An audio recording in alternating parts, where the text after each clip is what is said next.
wanted to let you know that ChatGPT, with its new functionality, has written a book. The Echoes of Atlantis is a fantasy fiction story written entirely by artificial intelligence. How did they do it? This person right here, whose name I won't try to pronounce, over the course of 10 days, gave ChatGPT a series of prompts, GPT-4 that is, gave it a series of prompts describing the structure of a story with basically asked ChatGPT to create characters, settings, plot lines, etc. And then after giving it an outline describing an outline for the structure of the story, ask it to then create the plot and all this. A key detail of the project for Kiara was that no content at all in the story was written by them. It was all AI generated. The point of it was that just ChatGPT-4 would generate the whole thing from scratch, no writing, no human input.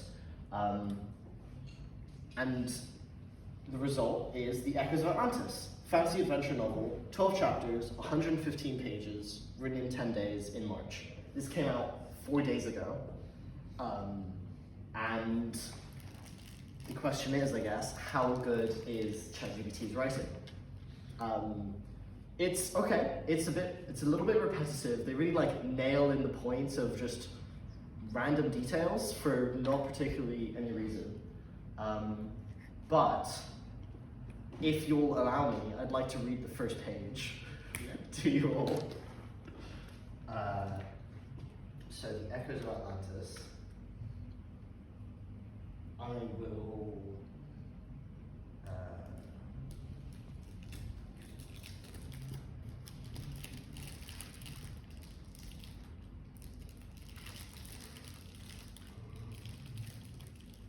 So, ChatGPT's story, The Echoes of Atlantis. I'll just read the first page, so it's not too long. So, would you guys rather this on there or the text up there? Probably text, yeah. I'll bring the text over.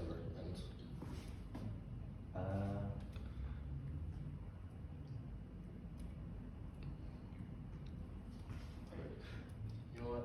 This is. Just gonna do it like this. Okay. Oh yeah. Chapter 1, A Cryptic Discovery. The British Museum buzzed with activity as tourists and researchers alike milled about, exploring the vast collection of ancient artifacts. In a quiet corner of the museum, a young woman with fiery red hair was determined green-eyed, hunched over a work table. Aria Seaborn, a 25-year-old archaeologist, meticulously worked on the restoration of a recently discovered artifact. As Aria continued to delicately clean the object, she couldn't help but feel a sense of wonder at the craftsmanship before her. It was a small stone intricately carved with what appeared to be a series of symbols and patterns. The more she revealed, the more her curiosity grew, and she couldn't shake the feeling that there was more to this artifact than met the eye. As she worked, Aria began to notice that some of the patterns were slightly raised. Carefully, she traced her finger along the surface, feeling the subtle differences in texture.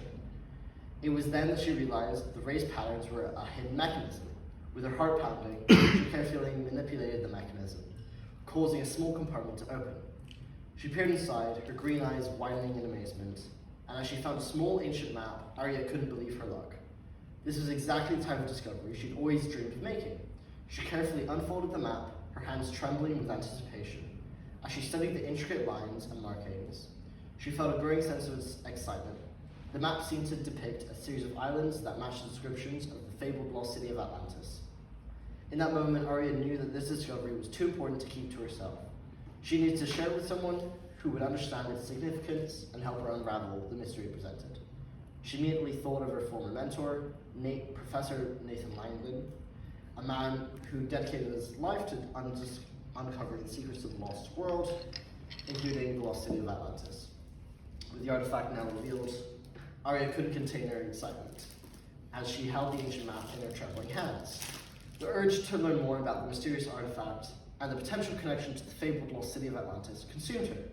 Arya knew that she had to consult someone who could help her understand the significance of her discovery, someone who shared her passion for unearthing ancient mysteries.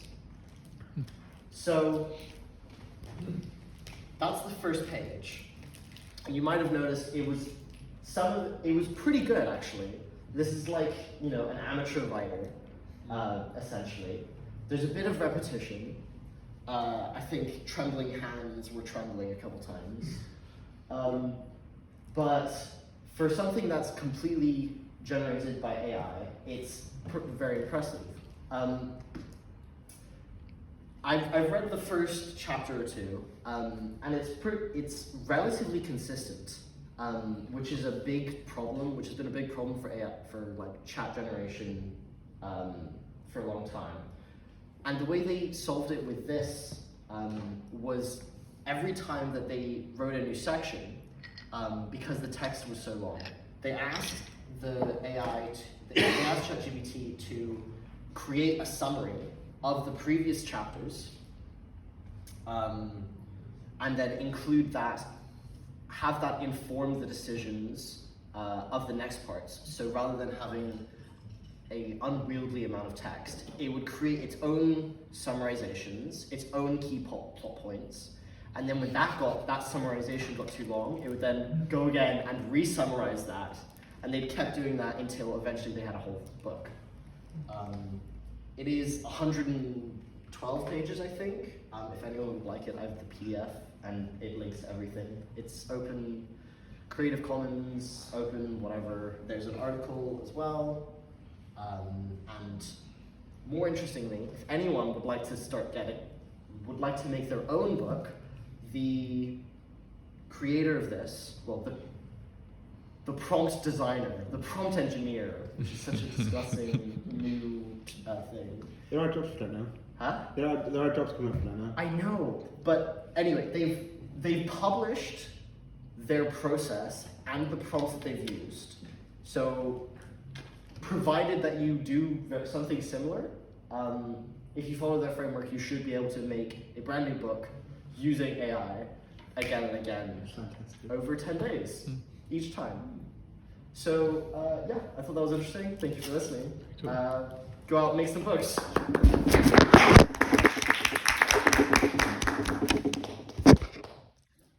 Are there any questions? Do you think this is actually a good thing? Like, of course, technologically it's very cool. Also, hi. But do you think creatively it's a good thing that we can just? Because of course, books are traditionally a human thing. Yeah, I was going to ask the same thing. Do you think this It's, has the value of a human book, or do you think it's just a curiosity? It's hard to say. I don't think this is a bad thing. I don't think this is going to create any masterpieces. A lot of stories, now I'm a bit out of my expertise here as a computer science student, but I feel like stories are made to explore ideas, and AI can only explore ideas that it's already been given.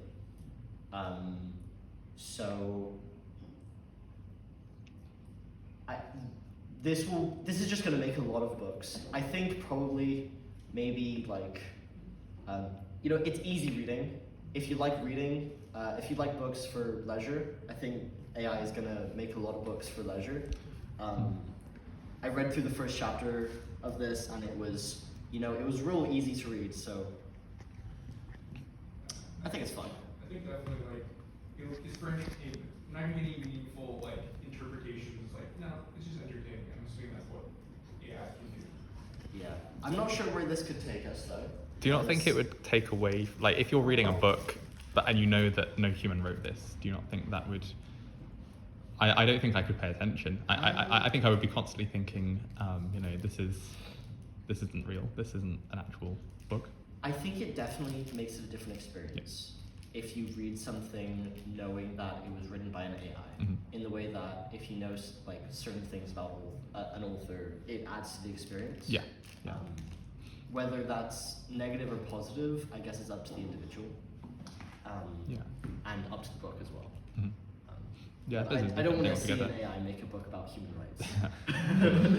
Or AI rights, maybe. Yeah, maybe. Yeah.